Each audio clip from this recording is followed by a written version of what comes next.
Hello friends, ഞാനിന്ന് ഹോസ്പിറ്റലിൽ പോവുകയാണ്.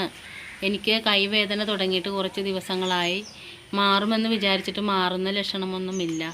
അതുകൊണ്ട് ഞാൻ തൃപ്പൂണിത്തുറ ഹോസ്പിറ്റലിൽ പോവുകയാണ്. അവിടെ ചെന്ന് OP ടിക്കറ്റ് എടുത്ത് ഡോക്ടറെ കാണാൻ ചെന്നപ്പോൾ OP ടൈം കഴിഞ്ഞിരുന്നു. പിന്നെ ഞാൻ കാഷ്വാലിറ്റിയിലെ ഡോക്ടറെയാണ് കണ്ടത്. അവിടെയും തിക്കും തിരക്കുമായിരുന്നു.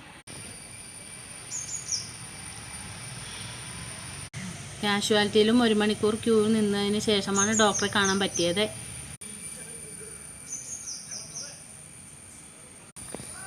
അത് കഴിഞ്ഞ് ഡോക്ടറെ കണ്ടു. ഡോക്ടർ പരിശോധിച്ചിട്ട് 3 ദിവസത്തേക്ക് മരുന്ന് തന്നു. അത് കഴിച്ചിട്ട് കുറവില്ലെങ്കിൽ 3-ാം ദിവസം വരാൻ പറഞ്ഞു. മരുന്ന് വാങ്ങുന്നതിന് വേണ്ടി ഫാർമസിയിൽ ചെന്നപ്പോൾ അവിടെയും തിരക്കായിരുന്നു. അവിടെയും ക്യൂ നിന്ന് മരുന്നും വാങ്ങി ഒരു ബേക്കറിയിൽ കയറി ഒരു സോഡാ ലൈം കുടിച്ച് വീട്ടിലേക്ക് പോന്നു. ഇത്രയുമുള്ളൂ ഇന്നത്തെ എൻ്റെ വിശേഷം. Bye bye.